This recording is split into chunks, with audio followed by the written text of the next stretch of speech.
Oh hey, my name's Declan Haas, and I'm here to discuss the 5 arguments for vegetarians.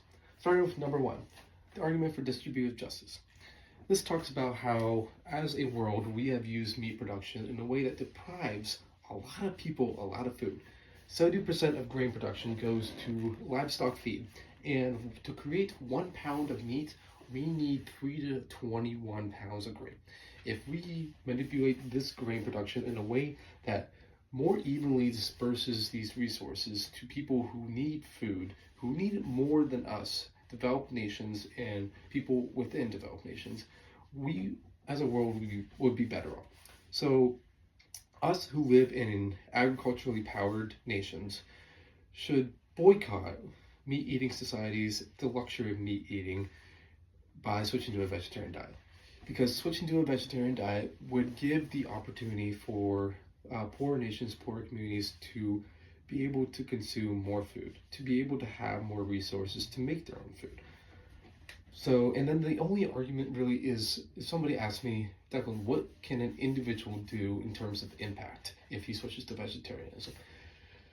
If I switch to vegetarianism, I am showing good moral consideration by considering another human being. If another human being is being deprived of a meal, then I'm switching to vegetarianism in hopes to better their chances for a meal to come to them. And then vice versa, if I'm not doing so, if I'm taking a meat consuming diet, I am showing poor compassion, poor moral consideration, because I'm not really considering that person who is being deprived of a meal because I'm eating meat instead.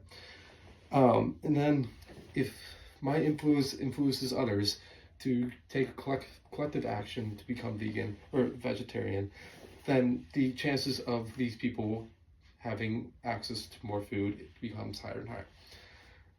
All right, and then moving on to the second argument is the argument for environmental harm. There's a couple of things about this argument, and I know a lot about it, but I'm going to narrow it down. 1, deforestation and grazing. Livestock farms need a lot of land, so they take out a lot of food, or sorry, not a lot of food, a lot of trees and a lot of habitats. Taking out a lot of trees creates a lot of CO2 emissions because trees absorb these emissions. Taking away habitats disrupts species and endangers them, such as the elk, the mountain lion, and the condors. So these practices deprives ecosystems of a lot of benefits. And then number 2, cow shits. They have a lot of methane. We feed a lot of things to cows that make them shit methane. Methane, the most methane comes from cow shits in our environment, and it's a horrible thing. And the methane shits also become agricultural runoff that goes into water systems, and these water systems go into our drinking water and also the animals who live around it. Similar to that one, the third one I had was that livestock farms use a lot of water. They use the water systems that the species who live near them need, and also the drinking water of the people near these farms need. So if you're depriving people and species of water, you'll make it harder to live.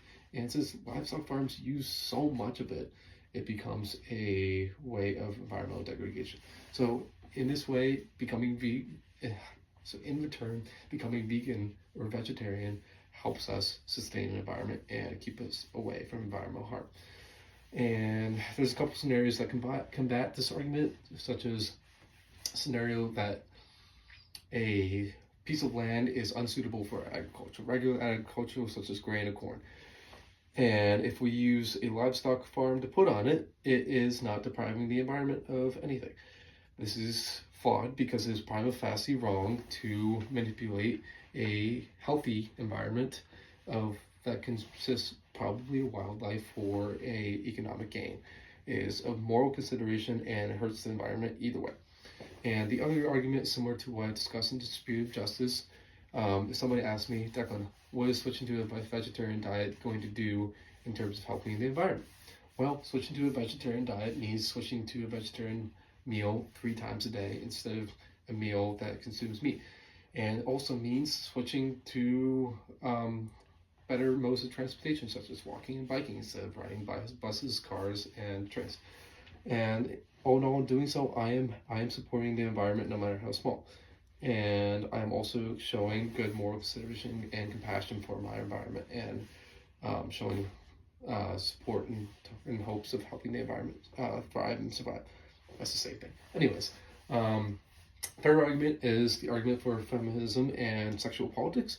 This discusses how women have been impressed by men in patriarchal societies, similar to how animals have been impressed by humans in general, but also by men.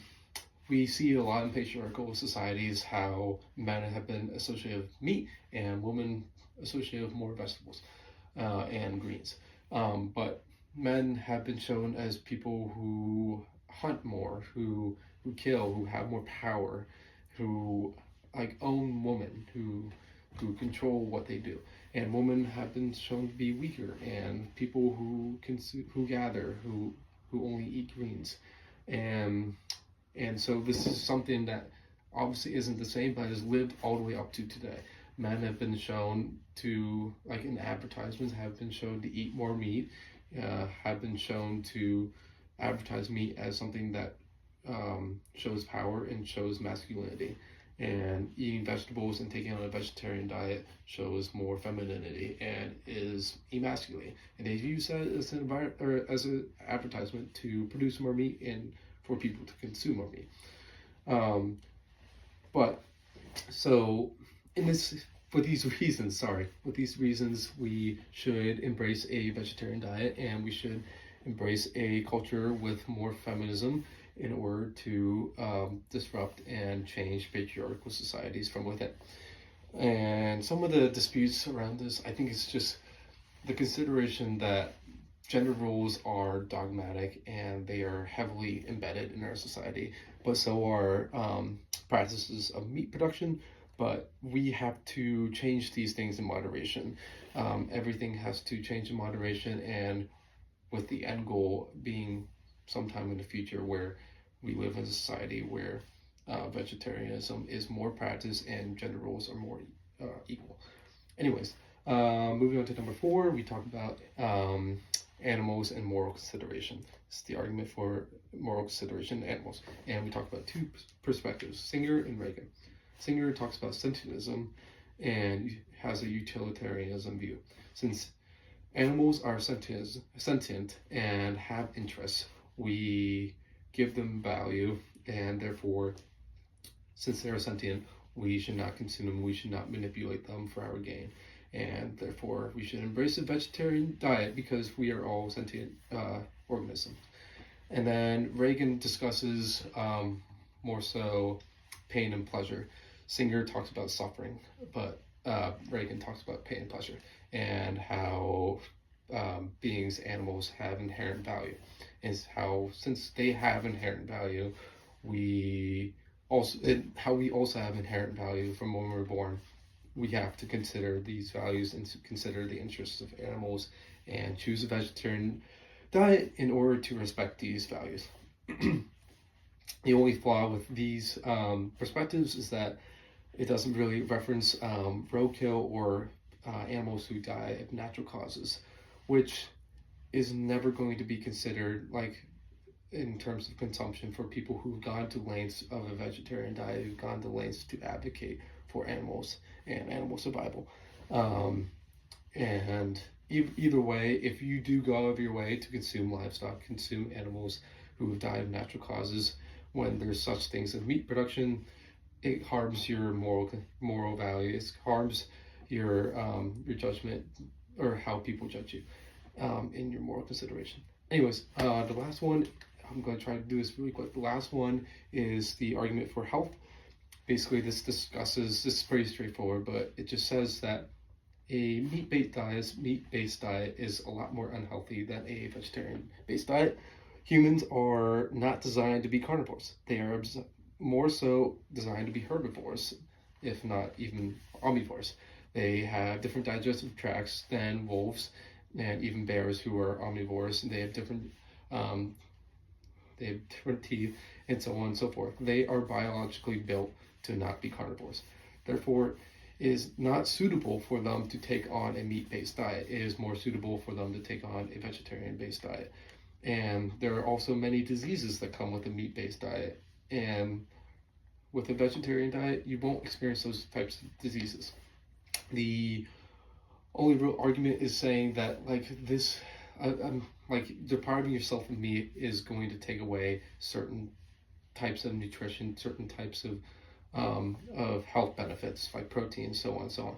A vegetarian diet and a vegan diet has all those things. They can give you all those types of nutrition except for a vitamin called B12, which you only need 1 microgram per day, and you can live without for 3 days, I think. But there's vitamin supplements and vegan things that you can take in order to supply yourself with this vitamin, anyways. So that kind of disproves that method as well. But yeah, anyways, those, I know I went a little bit over, but those are the 5 arguments for vegetarianism. Hope you enjoyed, and see you in class.